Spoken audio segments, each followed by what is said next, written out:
¿Qué se elige cuando se elige kirchnerismo? Antes de empezar con este video, me gustaría hacer una pequeña revisión histórica. Mucho se habla de la década del 70, mucho se habla de un golpe militar, mucho se habla del 24 de marzo del 76. Pero ¿qué sucedió antes? Antes, durante e incluso después. Bueno, un poco de eso vamos a hablar en este video. El 24 de marzo de 1976 en Argentina sucedió un golpe cívico-militar.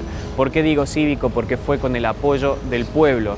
Incluso partidos como el peronismo y partidos como el radicalismo, entre ambos, mantuvieron sus intendencias. Más de 500 intendencias quedaron a mano de los partidos tradicionales. Antes del 24 de marzo de 1976 también funcionaban en Argentina organizaciones terroristas, grupos guerrilleros con suficiente poder de fuego hasta para tumbar gobiernos o incluso para hundir submarinos muy parecidos a lo que fue el Ara San Juan, que fue el Ara Santísima Trinidad. De estos grupos vamos a centrarnos solamente en dos que fueron los que más poder de fuego tuvieron. Uno es Montoneros, identificado con el peronismo y que, como ustedes podrán escuchar en este audio, esta era su marcha. El montonero, el grito es peronismo, de la esperanza tenemos que luchar.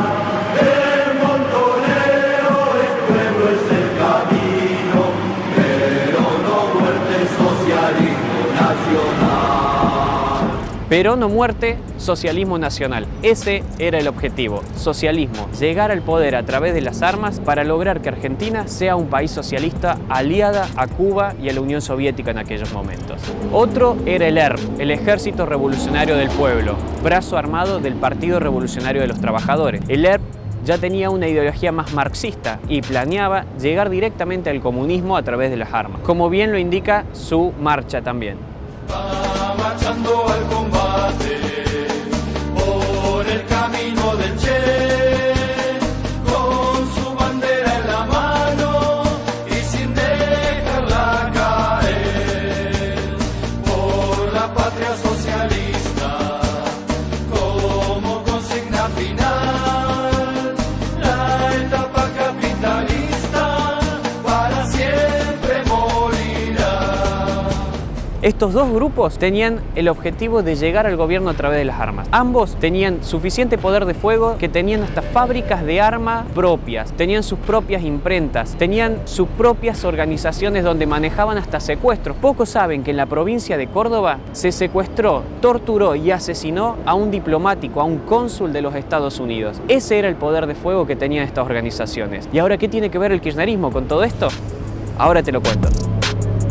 Carlos Zanini, uno de los miembros de la mesa chica del kirchnerismo, que fue ministro de gobierno de la provincia de Santa Cruz, diputado por la provincia de Santa Cruz, secretario legal y técnico de la Presidencia de la Nación desde el 2003 al 2015. Luego de esto fue elegido por Cristina Kirchner como candidato a vicepresidente para acompañar la fórmula de Daniel Scioli, candidato a presidente. Este personaje, que es de la entera confianza de Cristina Kirchner, en los años 70 se lo conocía como el Chino, no solamente por su rasgo facial, sino que se lo conocía como el Chino por ser admirador, por ejemplo, de Mao Zedong y de la Revolución China. También este hombre participó en la década de los 70 en el partido Vanguardia Comunista. Otro de los personajes es Carlos Kunkel, Mario o Paco como su nombre de guerra lo indica. Carlos Kunkel fue expulsado del peronismo en el año 1974 por traidor y estafador. Es el mismo que luego participó en la Operación Primicia, donde un grupo de guerrilleros realizó un ataque terrorista casi de película. En este ataque murieron 12 integrantes del ejército argentino, de los cuales la mayoría eran soldados conscriptos, que simplemente estaban cumpliendo su función de hacer el servicio militar obligatorio. En este ataque se inmortalizó la frase del valiente Herminio Luna: "Acá no se rinde nadie, mierda". En este ataque se intentó tomar el regimiento de Monte 29, el segundo en poder de fuego de todo el ejército. Se copó el aeropuerto internacional conocido como el Pucu. Se secuestró un avión de Aerolíneas Argentinas con más de 100 civiles a bordo y toda la tripulación. La huida de los subversivos se dio en este mismo avión de Aerolíneas Argentinas y en otro avión de 4 plazas, un Cessna.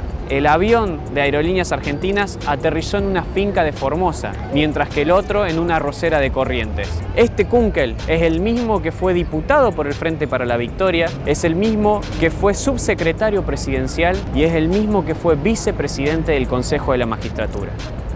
Nilda Garré, quien fue ministra de Defensa del gobierno de Cristina Kirchner, es una conocida militante de la organización terrorista Montoneros. Nilda Garré, o como su nombre de guerra lo indicaba, Teresa, se la vincula en varias fuentes, entre una de esas el Tata Joffre, al secuestro de los hermanos Born en pleno gobierno democrático. Allá por el año 1975 se pagó el rescate más caro de toda la historia argentina, lo que eran 60 millones de dólares, que hoy equivaldrían a unos 300 millones de dólares. Parte de ese dinero fue utilizado para financiar la lucha armada de este grupo terrorista. La otra parte acabó en el Banco Central de Cuba, dinero que se dice que nunca pudo ser recuperado.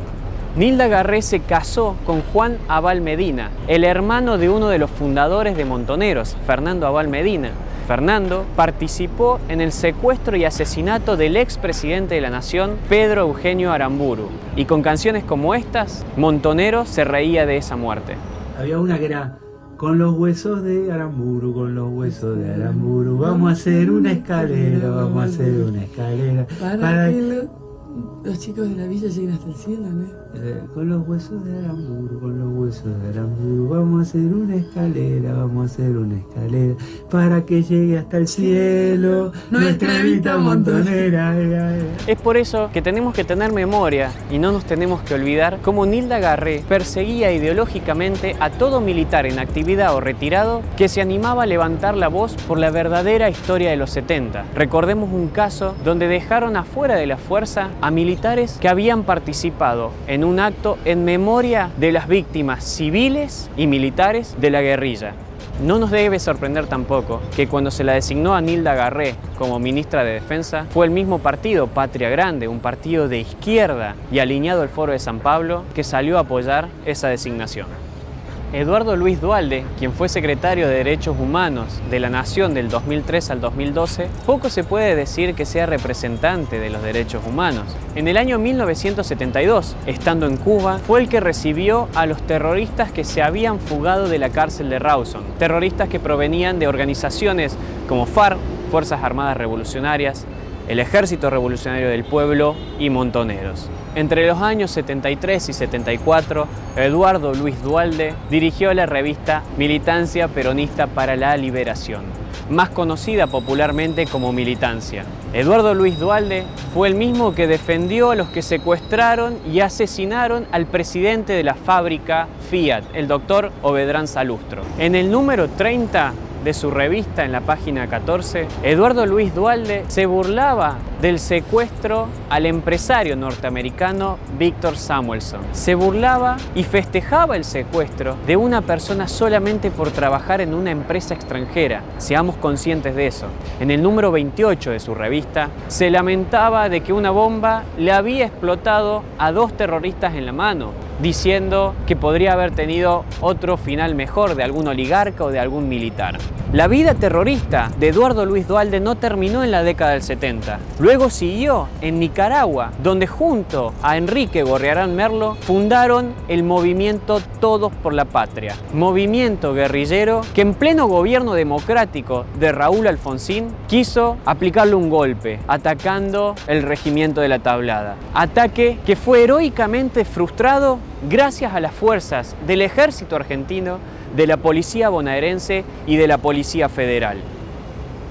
Julio César Urien, teniente de fragata restituido por Néstor Kirchner y presidente del astillero de Río Santiago. Julio César Urien es un cobarde entregador de sus propios compañeros. En el año 1972 se sublevó e intentó copar la ESMA, acto que luego desembocaría en una plaza uniéndose con una de las columnas de Montoneros. Julio César Urien en ese momento era parte de la Armada. Inició un proceso de entrega de sus compañeros dentro de la misma fuerza. Esta acción llevó a que se lo destituya por traición a la patria. Luego, en el gobierno de Isabel Perón, esta persona ingresó en las columnas de Montoneros. Años más tarde, cuando se le restituye su cargo en la presidencia y por Néstor Kirchner en el Salón Blanco, él dijo las siguientes palabras: hablo como militar, como peronista y como montonero. Además, en reiteradas ocasiones aseguró que las Fuerzas Armadas se deberían llevar a un campo popular, algo así como las milicias venezolanas. Dijo que en el gobierno kirchnerista hubo un gran avance, pero que faltó. A eso vamos. Carlos Bettini fue embajador del gobierno de los Kirchner en España del 2004 hasta fines de la presidencia de Cristina Kirchner en el 2015. Carlos Bettini es amigo de la infancia de Cristina Kirchner y fue otro de los funcionarios que años atrás habían participado en grupos terroristas. Carlos Bettini, o como su nombre de guerra, el soldado Emilio, fue un cobarde que asesinó a su amigo y vecino Jorge Bigliardi para ingresar en esta organización. Jorge Bigliardi llegaba de hacer las compras totalmente desarmado cuando vio a su amigo, soldado Emilio, en la esquina de su casa, lo saludó y Carlos Bettini, el ex embajador del gobierno de los Kirchner, sacó su Magnum, le disparó a Jorge, que andaba totalmente desarmado, y lo mató. Jorge, con 47 años, cae muerto al pavimento, dejando a sus 2 hijos de 8 años sin su padre y a una esposa viuda. Bettini, con este asesinato, ingresó en las columnas de Montoneros. Jorge Tayana, ministro de Relaciones Exteriores en el gobierno de los Kirchner, legislador por la ciudad de Buenos Aires en el Frente para la Victoria y presidente del Parlamento del Mercosur del Frente para la Victoria. Jorge Tayana participó activamente en las columnas de Montoneros. De hecho, se le adjudica un atentado con bomba en el Bar Ibérico, donde el objetivo principal era un oficial de la naval, que justo ese día no había asistido al bar y en su lugar se sentó una civil, una mujer. La bomba explotó de todas formas, dejando 2 civiles muertos, entre ellos esta señora y un mozo del Bar Ibérico, y el bar totalmente destrozado. Nunca se pudo comprobar realmente si fue Jorge Tayana el que detonó la bomba, pero lo que sí se sabe es que si no la detonó, sí estuvo de acuerdo con estas acciones. E incluso las sospechas son tan grandes que la misma Embajada de Estados Unidos ha querido investigar qué conexiones tuvo Jorge Tayana con este atentado. Esteban Rigui fue Procurador General de la Nación en el gobierno de los Kirchner. Además, fue el ministro de Interior en el gobierno de Héctor Cámpora. El 25 de mayo de 1973, Esteban Rigui fue el que firmó el decreto que liberó a más de 300 guerrilleros de las cárceles, tanto presos comunes como presos guerrilleros que habían tenido su juicio y su sentencia dictado por la Cámara Federal en lo penal. Esa noche del 25 de mayo de 1973, presos comunes y guerrilleros salieron de las cárceles que se abrieron indiscriminadamente y ganaron las calles. Luego de esa noche, los jueces que habían juzgado a los guerrilleros por ataques terroristas fueron perseguidos por los mismos terroristas y por los mismos grupos subversivos. Eran 8 jueces, 7 se terminaron exiliando. 1, el juez Quiroga, terminó muerto en un atentado. A partir de esa fecha, nunca más en la Argentina se volvería a juzgar a los guerrilleros.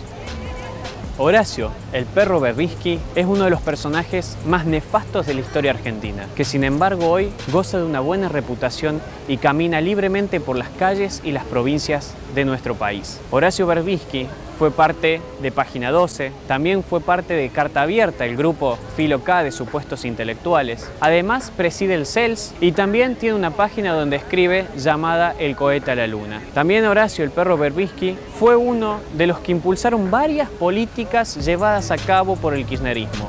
El perro Berbisky, como era su nombre de guerra, participó en la cúpula de Montoneros y está acusado por sus mismos compañeros de ser un entregador de ellos mismos en la llamada contraofensiva. Es uno de los 7 miembros de la inteligencia de Montoneros que aún quedan vivos. Una de las participaciones que se le adjudica al perro Berbisky es una bomba puesta en la Superintendencia de la Policía Federal en el horario de almuerzo, donde murieron 23 personas, entre ellos un civil, y dejó más de 60 heridos. Este personaje hoy es aplaudido por el kirchnerismo y es un asesino que, sin lugar a dudas, si el kirchnerismo llegara a triunfar, será llamado. Estos personajes los menciono por mencionar algunos, porque son muchos más que han formado parte del Partido Comunista o de organizaciones terroristas y guerrilleras. Incluso, como habrás escuchado, muchos de estos funcionarios que fueron parte del gobierno kirchnerista han sido directamente asesinos y hoy están totalmente impunes.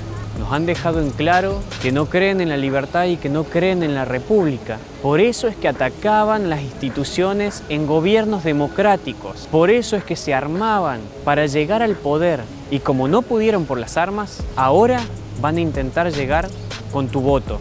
y esta vez van a llegar con más fuerza. Está en vos que no les permitas y no les des la libertad de llegar. Vienen de ideologías totalitarias, comunistas, la guerra armada, no creen en la libertad. Si vos, por acción o por omisión, querés ignorar esto, que el día de mañana no digas nadie me avisó, no digas yo no lo sabía, porque ya hoy te están diciendo qué es lo que van a hacer. No perdamos la república, libertad o barbarie. La elección la tenés vos.